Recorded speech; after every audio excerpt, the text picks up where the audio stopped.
The following is a presentation of the Match Talk Podcast Network. Defense Soap revolutionized athletic hygiene in 2005 with the introduction of a bar soap containing natural ingredients proven to be effective against skin infections common to wrestlers. Today, Defense Soap leads the world in sports hygiene innovation with a complete line of bar soaps, shower gels, and body wipes that contain high-grade tea tree, eucalyptus, and peppermint oils. Defense Soap. Defend what you have built at DefenseSoap.com.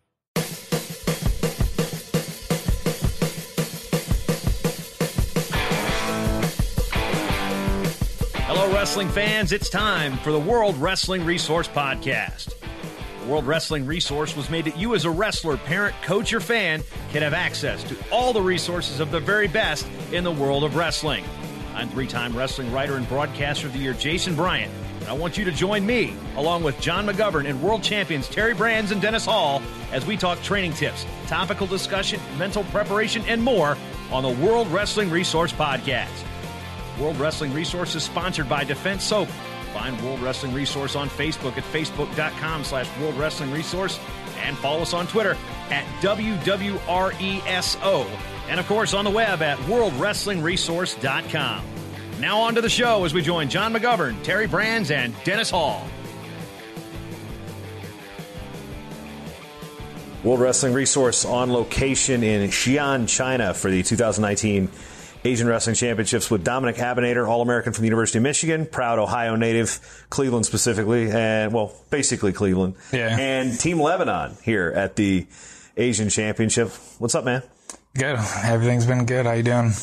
Been about a year and a half since you were last on Short Time on the network, and a lot has happened to you since then. You've represented Lebanon, which it's actually been a hot topic in wrestling right now, especially with the Cliff Keen Wrestling Club. Yeah. A lot of guys. But, let's just talk about that transition from college wrestling, finally getting on that podium your senior year to moving into the international scene. What's that transition been like? It's been good. I had a little injury after the nationals, so for the first half of the summer, just kind of nursing that, and then I had to get my passport for Lebanon. I've been a citizen of Lebanon my whole life, but just getting the passport took a little bit of time. And then I went to Indonesia for the Asian Games last summer and kind of just dove right into it. Didn't really have a ton of experience in freestyle, but just went out and wrestled, and it's the best competition I've had thus far. So, yeah, you kind of ran into a buzzsaw there. I mean, it was like kind of trial by fire last year at the Asian Games. Yeah, it was. I had a couple tough opponents right away, but won some close matches, and then obviously I had Yazdani in the finals, which was a tough match for me. So it's pretty much a tough match for anybody. Yeah, I mean, that guy is just kind of made. What's it like to feel a guy like that? I mean, does he give you a feel that you've had in by any American? I mean, I guess most people would say that Taylor's style is similar in terms of how fast and funky they are, but what's it like getting your hands on him? Yeah, so the American style, I think, is a higher pace, so I thought that I could keep the pace. It's just his underhook just kind of, he controlled the match with his underhook, and I didn't clear any of them. And when I went to clear them, that's when he would, knee pick and score and throw it by. So I would say the way he uses his underhook is nothing that I have witnessed or have experienced in, being in America and wrestling the Americans for my whole life. So yeah, just the underhooks and the 2-on-1s are definitely things that I've struggled with thus far and things that I've been working on. And that's definitely what he controlled me in that match with. Let's go back to just the whole citizenship thing, because it's been a hot topic in wrestling, and with your teammates, the Amins, representing San Marino, and oddly enough, it was their grandfather who represented Lebanon way back in the day. And you said you've been a Lebanese citizen all your life. So where does that come from? Is that your mother's side or dad's side? So my dad is Lebanese, and actually he came over to the U.S. when he was around 12 years old. So he lived there for the majority of his young life, and then him and my grandfather brought the family over, and they've lived in America since. So yeah, that automatically qualifies me as a citizen because I'm a first generation American and he's an immigrant. So yeah, that's where the Lebanese side comes from. So, in talking with Andy Rovat when he was coaching with the Cliff Keen Club about the ethnicity of the Cleveland area itself. I mean, what was it like for you growing up? Did you, were you around, outside of your family, any Lebanese citizens to kind of assimilate a little bit to your culture? Yeah, I would say most of my family from Lebanon is in Cleveland. And obviously the culture of a Lebanese family is very strong. So a lot of the food. Yeah, all the food. It's and, amazing. All my relatives speak Arabic and things like that. And then obviously Andy was a big, person that I talked to about this. And once Dave came to the Cliff Keen Wrestling Club and kind of did his whole Slovenian thing, it kind of made me really start to consider competing for Lebanon. So Andy definitely played a big part in that, and having a lot of conversations with him about it and just hearing Dave's experience with it. And obviously, like I said, my family is very passionate about being Lebanese, and just my grandfather especially played a big part in me making my decision. So, very, very close to my family, and we have a very strong Lebanese tie. And yeah, that's basically what decided it. In terms of getting the passport, that can be a nice little pain in the butt. In terms of the opportunity to represent Lebanon, how does that work with their federation? Because they basically haven't really been a factor or even really a participant in wrestling championships for a long time. Yeah, so one of the issues that the Ameens ran into San Marino is that they didn't have a federation, so they had to create one. But Lebanon has had a federation this whole time. They just haven't really had any athletes participating. Mm-hmm. So I just looked up on UWW their federation email and got in touch with them, and they were pretty good with responding to me and just told me that I would need to go through the process of getting a passport, which I've come to find that just everything kind of overseas takes longer than you think. They move a little bit slower than I think the way we do things in the U.S. So it took a while, but I filed for the passport in, maybe midsummer, and then I received my passport maybe 3 weeks before the Asian Games last year. So it was kind of, real quick transition into finding out that I was going to be competing in Indonesia and getting that whole trip planned out. So yeah, I would say the hardest part about it is just the communication with the federation, and the different time zones, and, the constant communication can be difficult at times. But yeah, that was the process. Just getting the passport took the longest. I just filed for it. I was already a citizen, so it wasn't hard. The process took a while.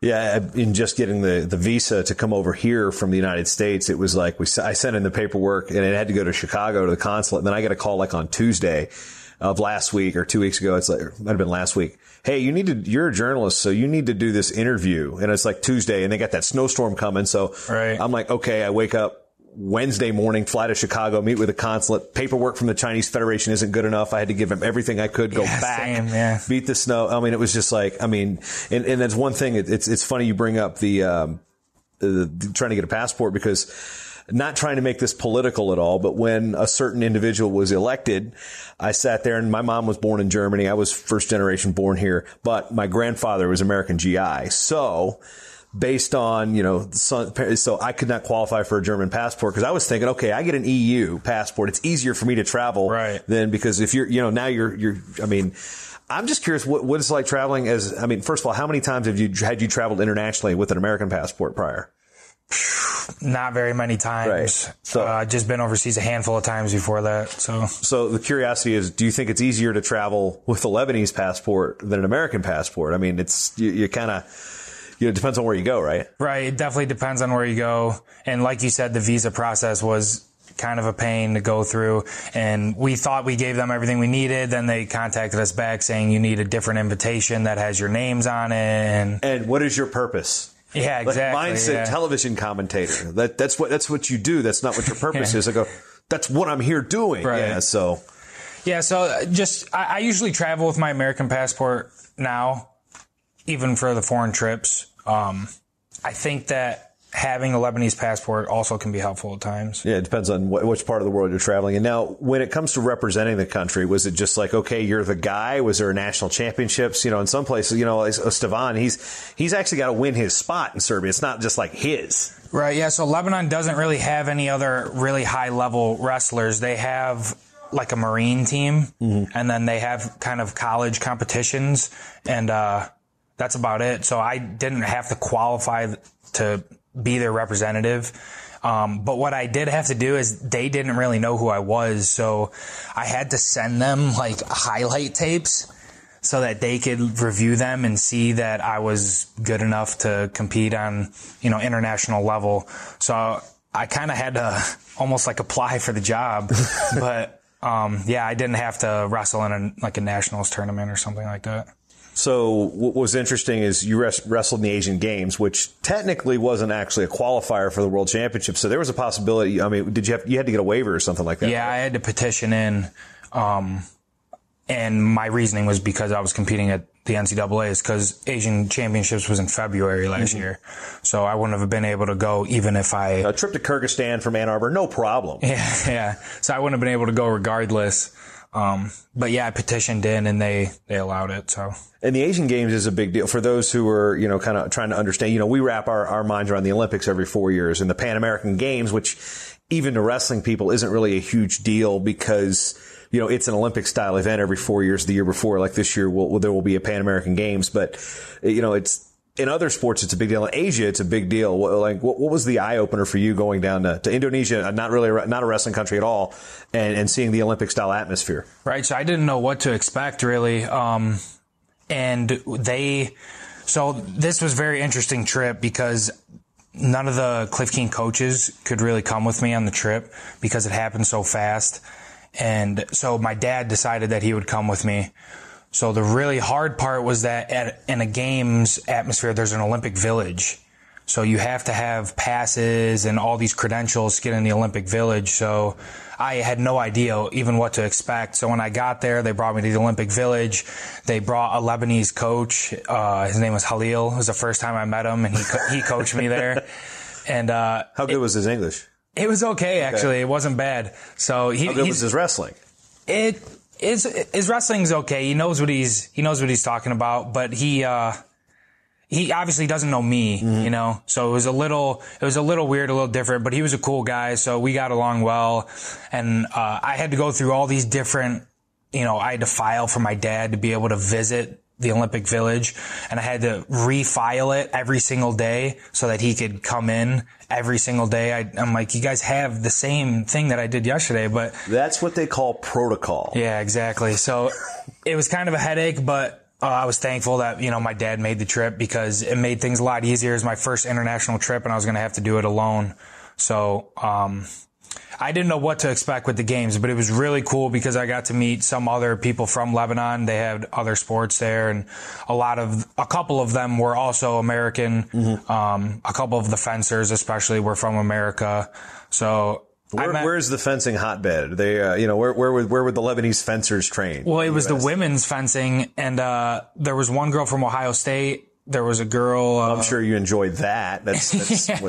From there, and it's that state down south. Right. I don't know how the whole rivalry thing goes. I know you guys are that state up north, or that team up north. What do you guys call Ohio State? I don't know. I just call them Ohio State, honestly. Okay. But yeah, so there was some people that I got to meet. There was a swimmer from Michigan that competed for Qatar, maybe one of the Asian countries. So there are some cool different people I got to meet, and the games experience was pretty cool, and just meeting different people from Lebanon was really cool, and it was a really good experience. But I honestly had never experienced anything like that, so it was interesting. Getting back to how everything stateside works right now, the Cliff King Wrestling Club, Stevan with Serbia, you got the Amins with San Marino, you with Lebanon, Habit with Slovenia, and the coach is Sergei Beloglazov, one of the, not just the greats, whatever, you could say one of the greatest sportsmen in history, regardless of the sport. And so you've got a truly international flavor. Then you got the regular Michigan guys in there training too. But so what's it like to have that essentially a melting pot of wrestling in there in Ann Arbor?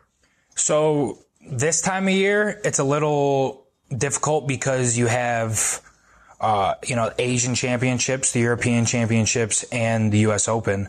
So we've kind of been on different schedules, but Sergei does a really good job. Like right the day we get back, he's flying out to Vegas for the U.S. Open. So takes all these trips, and has no problem going on these trips with us. And he's been awesome to have in the room.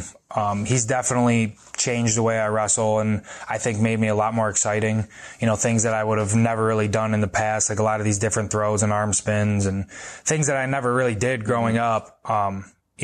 after 6 months of training with him, I'm starting to be able to hit them in live matches. So it's been awesome having him here. But yeah, just having different country people, competing for different countries has been a little interesting because we're all kind of on different schedules. But I think Xi'an and the other guys that help run Cliff King Wrestling Club have done a really good job with it. So roommate situation. Any of you guys live together in that respect? Different countries, same roof? No, we don't. Well, the Amins obviously live together, but Habit lives with his girl and I live with my girlfriend now. And, the Amins live together, but yeah, they live with, Stefan. So. Okay. Well, so you got that. Yeah. So. Now with the, that's the interesting thing when, Stefan gets hurt, he can't wrestle, which is unfortunate. And you saw the lingering effects of that during the college season. Right. You get to Budapest last year, and who do you draw is another guy with American college experience who's probably one of the only other freestylers in Finland is Heino. I mean, when you saw that draw last year, what was the first thing that went through your mind? Like, wait a minute, I could wrestle this guy during the season. Right, yeah. That's exactly what I thought. But, the things that he's really good at are things that I still need a lot of work in freestyle. Like I said, he's got that good trap arm too quick. Yeah, he does like a lot of Greco style stuff. So, a lot of those throws and stuff. Sergei hadn't even been with us yet. So a lot of those throws and a lot of those, chest locks and head pinches, I really had no experience in there and not a lot of training in there at the time. So, that was the whole match, really. So, I mean, he almost hit Jaden with it the year before. He was up on Jaden Cox, Yeah, he's good with those arm throws and stuff. So I just needed more time in there, more experience with those types of things. So doing different, we just got back from a camp in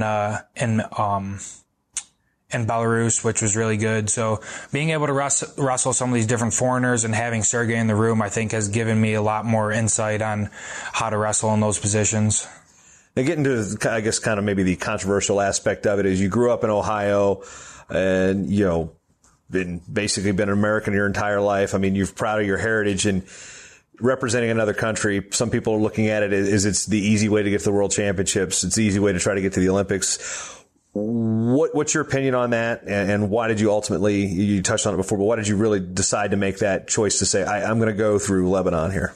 Yeah, so for me personally, I had started thinking about it, like I said, when Dave came to Cliff King Wrestling Club and I talked to Andy. But what really made me make the decision was my grandfather had a stroke a couple years ago. And, I'm really close to my grandfather. So that kind of nudged me in that direction because he was always somebody that was, whenever I would succeed in wrestling, he was always very proud of me. And he is a very proud Lebanese man. And then he had passed away about 7 months ago now. So just, I don't want to say like I'm doing it for him because that's really not the whole reason, but it definitely played a factor in my decision because I was very close to him. So it was a very emotional time for me. And, being able to represent his country and make him proud is something that's important to me. And, just family is important to me in general. So that played a big part in my decision. And, as far as taking the easy route to Worlds, I mean, to me, I think that the more Americans that you could have competing on the world level, the better. I mean, Russia has people competing for a ton of different countries. So yeah, there's a bunch of them here, and this is the Asian continental. Exactly. So they have guys, mixed and matched all over the world. So in my opinion, I think the more Americans that you could have, competing in world championships, the better. But yeah, obviously these people have their opinions about it, but honestly, I don't really care what anybody else's opinion is. So in terms of like resources, I think this is one thing that's thrown out as you grow up. You're using American resources and, competing against Americans. What's your position there? I mean, do you see resources? Because the Cliff King Wrestling Club's America. So, Americans go to training camps all over the world. Are they using those resources to get better? They go on training camps, all summer they go training camps, and vice versa. Other countries come in training camps to America, so they're using American resources. I don't know. I mean, I get it. I understand the argument that people are trying to make, and I'm not going to get mad at people if you feel that way. I mean, if you're against it, then fine, be against it. But, obviously it's important to me wrestling for Lebanon, and I'm very proud to be able to wrestle for them. So that's really all that matters to me, honestly. Now, what were the discussions like? You talked about when Dave kind of got the thing in motion, and the Amines were talking. Andy had told me that the Amines were talking about it. Now, what was the decision there from what your perspective was on San Marino versus Lebanon? Did they qualify for Lebanese citizenship? You're right. So that's one thing. So I think they could have, but I know that. So Mrs. Amin is San Marino's. Something like that. In case you were, San Marino is a tiny, tiny country inside of Italy. As a geography nerd, I knew that before, people said. So she had gotten them citizenship, or did the paperwork so that they had citizenship when they were, I want to say, seniors in high school. So they kind of already had half of it done. So I think at that point, they're probably not, it's a wrestling family, but they was like, we could wrestle the world championships for San Marino. It's probably not a huge decision maker in that. It's one of those like Alex Dolly, he qualified for Irish citizenship based on his grandfather was born on the boat coming over here. And I think he said his family member got it for him for like, a birthday present or something. Oh, by the way, you've got your Irish citizen too. Right. So I think they already kind of had half of the work done to get the citizenship for San Marino, or get the passport at least. So that, I think, was a big part in making their decision. Also, I think, just a side note, if Miles keeps getting bigger, we're both going to be competing at 86 kilos. So us both wrestling for Lebanon might be a little bit of an issue. I don't know if that's his plan or if he decides to try to cut down for 74. But for the Olympic year, we would have run into a little bit of a problem there. I've never had a conversation with him about that or anybody else, but just in the back of our heads, I'm sure that's something that's being thought about. So yeah, having all these different people in the room and then going to different tournaments with them, I'm excited that this summer we could have a couple more guys going on these tournaments because I think it makes it more fun. So it'll be interesting. What are some of the dynamics that you see in taking what Sergei's teaching you guys based on what you had growing up? I mean, you were a pretty good freestyler coming out of high school, but you didn't do a whole lot of it in college, but, and Stevan with his background's always been a good freestyler. I mean, he was a junior world medalist before he even, transferred to Serbia in terms of his competitive status. But what type of looks are you guys getting? It seems like it's got to be different. I mean, when you sit there and watch what Kellen Russell's doing, in terms of his career, to look at like what Habit and, what you guys are now bringing with Sergei, I mean, that's just got to be again, another melting pot of technique. Yeah. So I guess just to start from the beginning, wrestling in Ohio, while I was in high school, the freestyle was not as pushed, I guess I want to say, as a state like Illinois, who had kind of Sean headhunting their thing, and that's why they have so much success at Fargo and stuff like that. So I knew like the very basics in freestyle, lock your hands around somebody's waist and pressure forward and try to gut wrench them, and I think that I was just, a good wrestler. So I think that I just kind of wrestled the same ways. Sometimes I'll just do like power half, at Fargo or something like that. So it's like Metcalf was saying when he won Greco, he says, dude, all I did was snap and spin. Right. There's no Greco in that. So I didn't know how much technique was behind some of this stuff. Like earlier when I touched on some throws, I didn't realize how much technique is behind throwing somebody. I kind of just figured that you're either like a gifted thrower or you're not. But having Sergei into the room, that's the first thing we started doing, was doing some of these step overs and throws and head pinches. And we've been drilling that for 6 months now. So I'm finally able to really start being able to hit it in live. And I think it's definitely different too for other people, like some of the college kids too, coming to the RTC workouts, and that's what we're drilling. It's different than kind of, I'm used to just leg attacks, drill leg attacks for 5 minutes. You don't really drill a lot of throws, at least in my experience growing up in America and wrestling and, the American style, I guess you could say. So having Sergei here has been, it's been eye opening, and he's awesome. I didn't really know what to expect when I heard that we were getting him, but, he's been great. So. Now, I talking to you earlier before we started the episode here, and I'm going to have an opportunity to talk to Sergei. I'm going to try to, and he throws out the word about his English. Like I said, he's been doing that excuse for 20 years. But when you sit down and talk with a guy like Sergei, who's, I've got a poster on my wall of him and John Smith from the Grand Championship. Right. I didn't even know what wrestling was. It's signed by both of them. Jack Childs gave it to me, the old Drexel coach, but it was signed by Sergei then. Then I showed it to John years ago at training camp. He goes, oh, hell, I'd like to have me one of them. Yeah. But, so I've got that signed. So I see Sergei every day on my wall. Right. So it's kind of cool. But, when you sit down and talk wrestling, I mean, what is a conversation like? Is it about technique? Is it about, just how you handle yourself? I mean, what's a conversation with Sergei Beloglazov like? Yeah, so like I said, I didn't really know what to expect having him in the room, but he gets very personable with you, He has gotten to know me as a human, not just wrestling. So, when we have conversations, it's not always just about wrestling. It's about our personal lives. And, he makes it feel like he, truly, genuinely cares about me. And, he genuinely wants me to win and be successful, which is, it's awesome. It's not just business and wrestling. But yeah, just his wrestling mind is unbelievable. I've never been around anybody like him. And I've had, the top coaches growing up my whole life. I've been around thousands of different coaches, but he is definitely unique. Things that he tells me over and over is like, he constantly wants me to put the pressure on at the beginning of a match and get the other person passive, put it in the ref's head to make him passive. So some of the stuff is, it's kind of things I've been hearing my whole life. But just the technique that he talks about, you can't, not that I ever argue with him, but if you ask questions about it, he always just kind of just cuts you off and he's like, no, this is the way to do it. Trust me. He's always talking about Russia does statistics. Statistically, this has the most success doing it this way. He talks about how it's logic. This is logical. And if you do it the other way, it's not logical.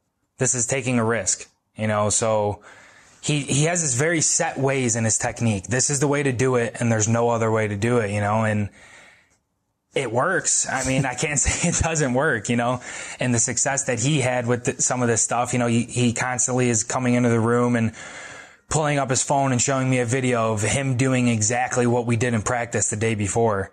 So the other day just showed me a video of him wrestling Barry Davis, back at the World Championships. So, he's very unique in the way that he coaches, but, I've just been trying to follow it blindly, and I think it's really been beneficial for me. Yeah. As we're doing that, I'm trying to look up to see, any commonalities between him and Joe McFarland, but, that's not really coming up right now. I'm not just dissing you, but I'm just trying to figure this out. But, in terms of knowledge, I mean, you've had good coaches, again, coming out of St. Ed's. You had a good coach with the Silver Fox, and then, Andy and now Sergei. So what's the similarity between those that make them all good coaches?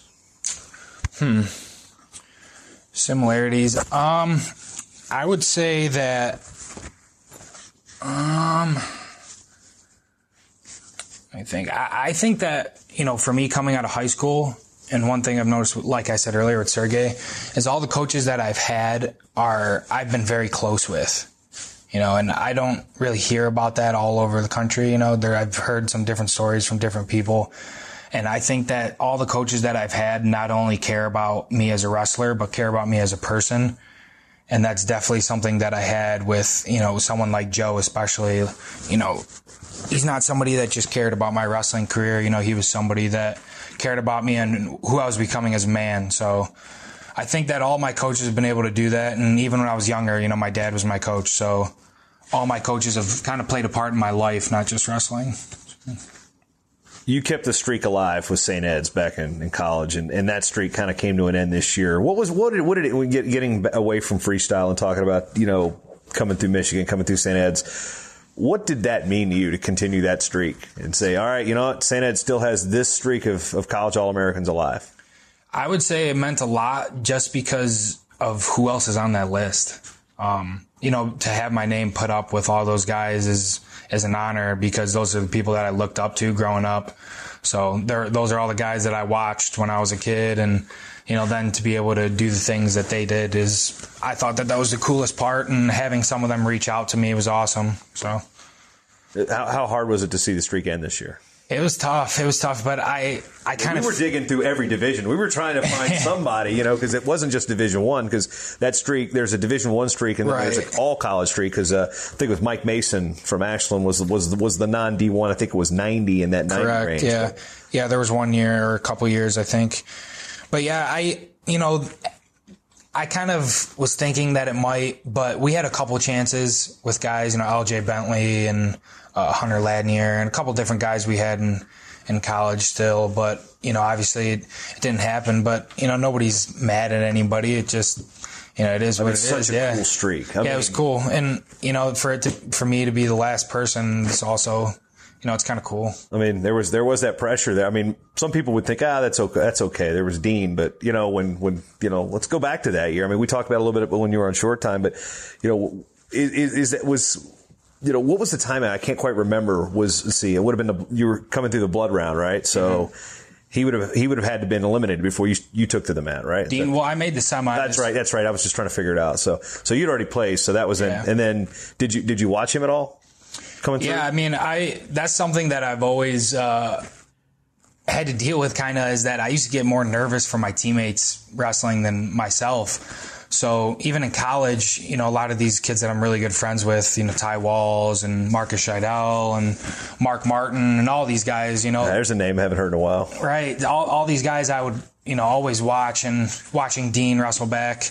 I definitely had in the back of my head that it was, me and him trying to keep it alive. So, it was cool to witness, but obviously it was, I didn't want Dean's career to end the way it did, but he had an outstanding career. So shifting back to freestyle, it is Monday as we record this. Who knows what time it is back in the U.S. I know that. I mean, there's the jet lag, and so in terms of coming to this tournament, speaking about the Asian Championships, what was the trip like? I mean, I'm guessing flying out of Detroit to Shanghai to Xi'an. Yeah, it was Detroit to Beijing to here. So it was cool that there wasn't a ton of layovers, and our one layover was short, but that one flight was really long. So just trying to. I wear like those compression tights to try to keep all the... I got the socks because my calves are diesel. Right. Yeah, so that was the main part, just, trying to make sure my back, I got a bad back, so just making sure I stood up every once in a while and, stretched a little bit in the aisle and whatnot. But yeah, once we got here, just try to get a workout in and kind of get the trip out of your system and, start getting your weight down. Any movies on the plane? Yeah, I watched like 4 or 5 different ones. I watched Creed 2. I did too. Yeah, I watched that one too. What'd you think of that? I thought it was Sit next to Sergei, right? Were you sitting next to him? Yeah, I was. So he always laughs about the, Rocky 4, but I thought the movie was okay. I thought the first one was better though. Well, of course, the sequel's usually never better. Matter of fact, on that note, I watched the Predator, like the I don't want to say remake because it's technically following the same timeline. That was awful. Yeah, that was so bad. But Creed 2, I'm sitting there watching Creed 2, and I'm sitting there going like, it did not have spoiler alert, did not have the ending I expected. Right. You almost expect Rocky Balboa, he lost. You're like, oh, I didn't expect that from a Rocky movie. And then this one was like, what? And it's odd because Dolph Lundgren was on TV like last week on one of those weird over-the-air channels on Masters of the Universe. So I'm like, hey, it's Ivan Drago. But I thought it was actually pretty good. Yeah, and again, the ending I thought was pretty cool. Yeah, it was cool. At this point, I just think it's kind of like the Fast and Furious movies. They just need to kind of stop making them. They needed to not make them. Right, exactly. I mean, I watched, I think, the first one. It was like, Vin Diesel, fall back and shoot. It's like, that's how he acts, fall back and shoot. Exactly. Any XXX movie. It just gets kind of more and more wild every single movie. I don't know. How many Fast and Furious are they up to now? 7 or something. Jeez. I like I said, I wasted time on the first one. And then they made another XXX too, again, with Vin Diesel. But so when you're on these trips, because these are long flights, I mean, there's nothing about competing in the Asian continental, whether it be at a games or a championships or, going to the world championships this year, which are back over. I mean, you rack up some flyer miles going to Kazakhstan too. Yep. But, what is the preparation like for something like this? You said, when you get here, that's one thing, but going into the trip, planning, you're bringing your iPad, loading up movies. I mean, what do you do to try to make sure that you have something that's kind of an escape from thinking about who am I going to draw first? Yeah. So I'm a day before packer. I pack the day before, get everything. So try to get everything organized and what I need, what supplements I'm bringing. And that's one thing I definitely do is download it as much as I can on my iPod or my iPad. So for this trip, I actually downloaded Entourage, which I'm rewatching. I only caught about like half of one season. I never really got into it. Yeah, I like it. So I'm rewatching Entourage for this trip just because I didn't really have anything new that was interesting to me. So that's what I'm doing this trip. But I always download as much as I can because you don't know what the Wi-Fi situation is going to be like. And so that's what I did for this trip. As far as packing, I knew I was only going to be here a couple days for this one. So I'm only here 5 days, which is shorter than usual. So just packed a little lighter than I usually would. And like I said, when I get here, just trying to get a workout in and get as acclimated as I can and get the trip out of my system, make sure I'm feeling good and, take the supplements that I need to take and, get my head on straight. Like you said, I try to get the wrestling, I try to get it out of my head until, day before or night of. So kind of just, watch Entourage all day and work out. What's the one thing that you forgot on a trip the first time you forgot it, it was the last time you were going to forget it? An extra towel. That was one thing that I definitely forgot. And then, I've forgotten soap once. Definitely. I'm big on the washcloth because you never know what you're going to find there because some places don't have them. I gotta have a washcloth. Yeah, you never really know what to expect. So, like I said, I was in Steiche for a training camp, and that place was cool. It was really cool. The wrestling portion of it was awesome, but there's just nothing to do there. It's where? It's it's right by Minsk, Belarus. Oh, okay. I have not heard of it. Yeah, it's like an Olympic training center in the middle of the woods. So this is Belarus. Yeah, exactly. No problem. The wrestling portion, awesome. Great experience. Got to wrestle some foreigners in a practice, which was my first time doing that. Got to wrestle some foreigners. You say that as technically a foreigner, as an American. Correct. So, that trip, that was a lot of Netflix. Oh. Went through a lot of Netflix on that trip. Have you ever binged a whole season on a trip? Oh, yeah. I watched the entire Brooklyn Nine-Nine on that trip. Was done before the trip was over, so I had to try to find Wi-Fi. Are you talking series or are you talking just a season? The whole series. You watched the whole series on one trip? The whole entire series, yeah. Wow. How long was that trip? I was there for a week. Okay. And then I went to... 22 minutes an episode. That's doable. Yeah, and then I was in Bulgaria for the tournament. Not quite like Game of Thrones where, my wife and I started binging that in April. And we got through it. It took us like 3 months. But now it's like, okay, I can't get on Twitter today because everything's a spoiler. I know. That's everything. Everything on Twitter was like, everything trending in Minneapolis was it was like Winterfell, Braun. I was like, dude, I can't get on Twitter. I mean, it's blocked here anyway. I mean, thankfully my phone actually gets it because I'm on, whatever, but that's not important. In terms of just the goofiness with travel, I know that I was in Serbia 2 years ago. I binged 22 episodes of Designated Survivor in one day. That was some serious jet lag. In terms of expectations, though, when we're talking about the wrestling, I mean, that guy that's pretty good from that country named Iran, he's still here. I mean, he's pretty good. He's really good. You'd wrestled him before. Expectations coming in. You want a medal. Lebanon hadn't had a medal in who knows how long. I don't believe they've actually had one at the Asian Championships. I think I was looking it up today. Yeah. And there's trying to be able to do something, and I mean, again, what are the expectations coming in? Well, my expectation is to win it, and I want another crack at Yazdani. I've wrestled him twice now and lost both of those matches. So my second match was better than my first. So I want to wrestle him again, hopefully it's in the finals and hopefully I medal again. That's the goal. And, as far as being the first to medal for Lebanon or whatnot, I'm not too worried about that. But yeah, I mean, my expectation is to medal, and, I want to medal at Worlds and I want to qualify for the Olympics. So that's my goal is, to qualify for the Olympics.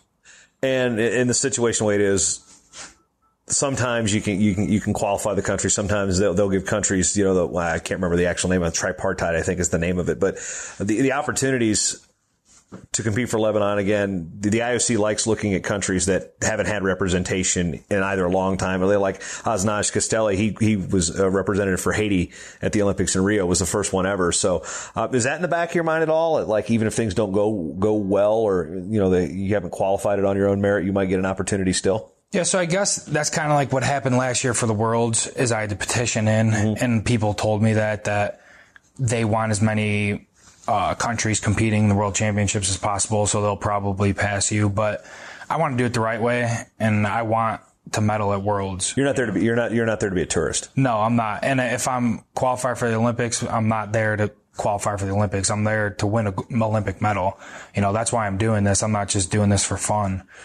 It was like in the Winter Games. Did you see that downhill skier from was it Hungary or something? And what she did was just ski down the pipe and didn't actually do anything. No, I didn't see that. Oh, man. It was like, I think somebody from the U.S. was like, got Hungarian citizenship, hit the qualifiers because all she had to do is not fall down, and enough people would have disqualified. So it was just some weird way she just kind of cheated the system. Yeah, don't do that. Yeah. You're not going to do that. My goal is to succeed, and I want to win medals. That's why I'm doing all this. That's why I'm traveling to China, to win medals. I mean, we're in Xi'an, China right now. Right. I mean, you've been on short time. You were in your apartment. Yeah. Exactly. Could have done this from the U.S. No, this is where, and what is a bigger than normal international hotel room. Yeah, this is nice compared to what I'm used to. Yeah. I mean, normally it's about half these sizes. And, I remember one time, I think Craig Sesker and I in 2009 in Denmark, we were rooming together, and the room was about as big as a king size bed, and there were two singles in there, and we were pretty. I mean, the distance between the beds was probably like 6 inches. So, yeah, it wasn't one bed, but it could have been. That's a scary thing. Yeah, when I was just in Bulgaria for the tournament, we had to drive from Bucharest to the tournament in Bulgaria, and it was just me, Kevin Beasley, and a couple other guys, maybe Germany and maybe one other country in the car.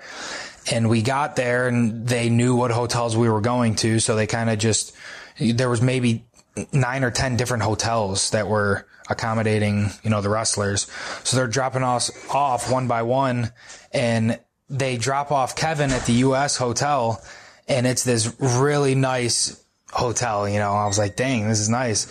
And then they drop everybody else off, and I'm the last one in the car, and it's maybe midnight, and we pull up to this hotel that's just completely run down. I didn't know, what to expect, and no one could speak English, so I just kind of walk in. And no one speaks. How much Lebanese do you speak? A little bit of Arabic, just a little bit. Okay, so it's Arabic, okay. Mostly the cuss words, that's what I get from my dad. Pardon me for not knowing anything about Lebanon or Lebanese culture. Yeah. So then that was my first experience with not having an actual shower, just having like the faucet on the sink and a drain in the middle of the bathroom. So. Seriously. Yeah, it's like I guess we don't even want to talk about the squatters. Yeah. Although I haven't seen any here yet, but there were definitely some in Shanghai airport. Yeah, I didn't even see it at first. I went down to the front desk. I'm like, do you guys have showers here? She's like, yeah, it's in your room. I'm like, wait, what? I don't think there's a shower in my room. And she walks into the room and she's like, oh, it's right here. And she just pulls this handle off the sink and she's like, wash. All right. I think we scared Sergei away. That was the sound you heard in the background. No, it's kind of like the at University of East London where we stayed for the Olympics in 2012. All the training partners and stuff. Now, obviously, the staff was not in the village, so it was like the bathroom. Okay, there was the toilet, a shower curtain, a sink, and they were all in the same encapsule. I mean, it was like if you wanted to drop a deuce, you could do it while taking a shower because the shower curtain was there. It was quite an experience. So, I guess every time you go overseas, you find something new. Yeah, you never really know what to expect, so come prepared.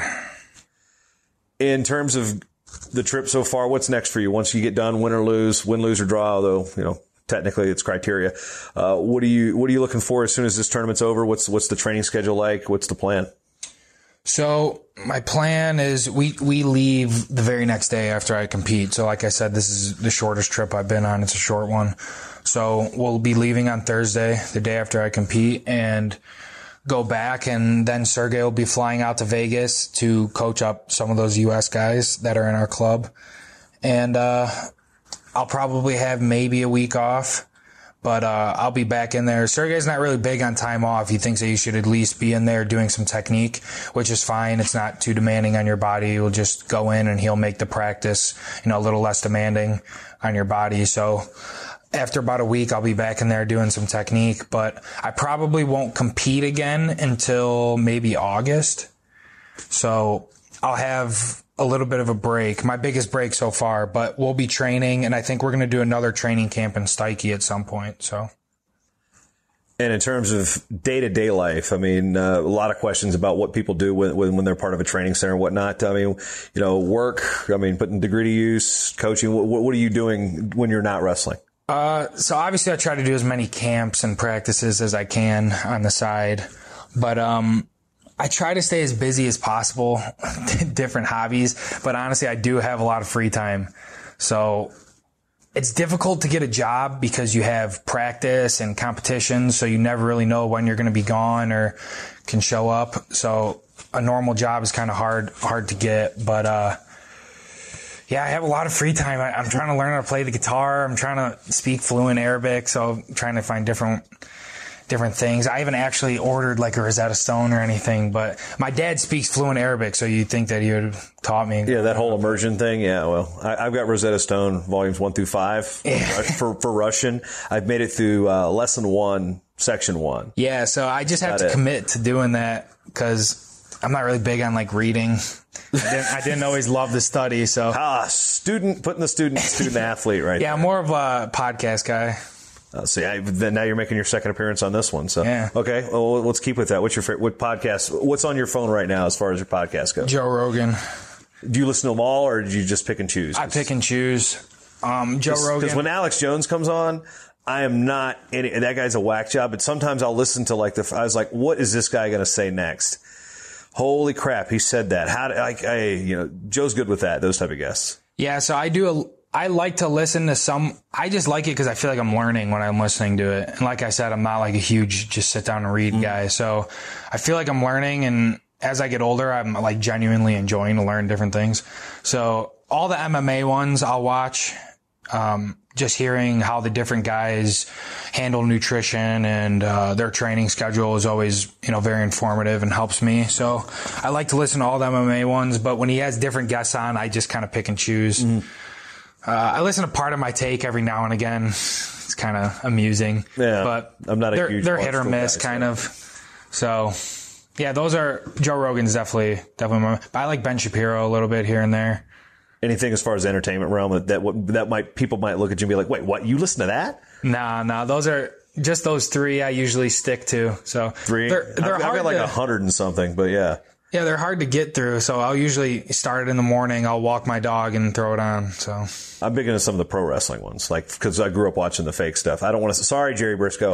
I don't mean it like that, but like the stuff that's the sports entertainment. It'll take me back to the '80s. So sometimes like, there's a 3-hour podcast. They're watching WrestleMania 3. All right, let's do that. Right. Do you listen on 2x speed or anything, or are you just normal? Just normal. I was listening to stuff at like 1.5, 1.8. So you blow through them a lot faster. Yeah, so sometimes I'll throw on the Ben Askren thing, but... Well, he just put some stuff out with the stats, which I thought was interesting, with Sergei saying these things are, talk about head pinches aren't scoring much at the senior level when you're at the World. So kind of interesting on that regard. Yeah, very interesting, because this is probably one of the only times I've seen like stats like that from the U.S. or, I don't want to say the only time, but yeah, he always talks about it. We were just talking about the tripod position. And, in the past, I had just kind of run a gut when someone's in a tripod and just get them to break. And he was saying how, statistically, the gut wrench is not good from somebody from a tripod because it's too easy to step over. So it's not, it's not logical. It's not logical, So he likes us to crotch lift from there because you can get 4 points. Yeah, you can get 4, yeah. And, he's got a bunch of different stuff. But, yeah, he talks about statistics. Statistically, Russian, we do statistic. This is best statistic. So, Lastly, this show's been sponsored by Defense Soap for a long time. I actually brought it with me. Zeb Miller hooked me up with some at the NCAA tournament, and there's guy Seiko has got the St. Ed's connection, and just give you a chance to talk about before we even started. He said that's my guy right there. So let's just talk a little bit about what he's been doing. What's it like to know those guys, and what you like about whether it be Defense Soap or just the Seiko family in general. Yeah, I just like the Seiko family in general. I do like Defense Soap as well. But yeah, I probably went over to West Shore when I was 4th or 5th grade. So Guy Seiko was my coach from 5th grade to 8th grade. And then, having Gus around because he was competing at St. Ed's as well. So I know the Seiko family pretty well. But yeah, Guy Seiko was my coach growing up.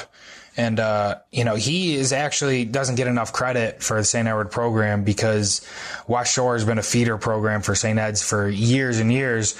I think there's kind of a misconception about St. Ed's that they get a lot of recruits from all over the country, kind of like Blair, but They're really all from don't. Ohio. They're all from Northeast Ohio. And, he is a big part in that.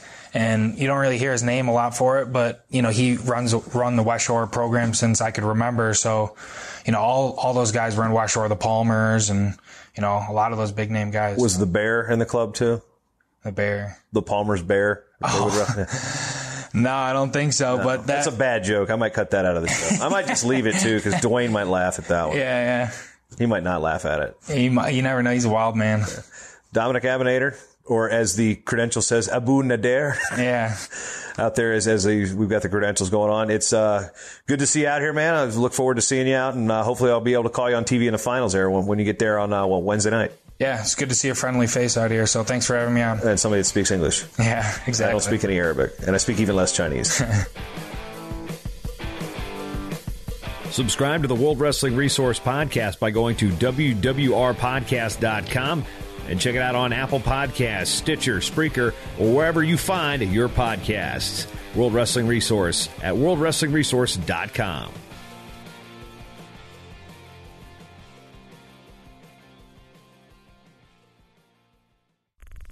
This show is part of the Matt Talk Podcast Network. For more wrestling podcasts, head over to MattTalkOnline.com.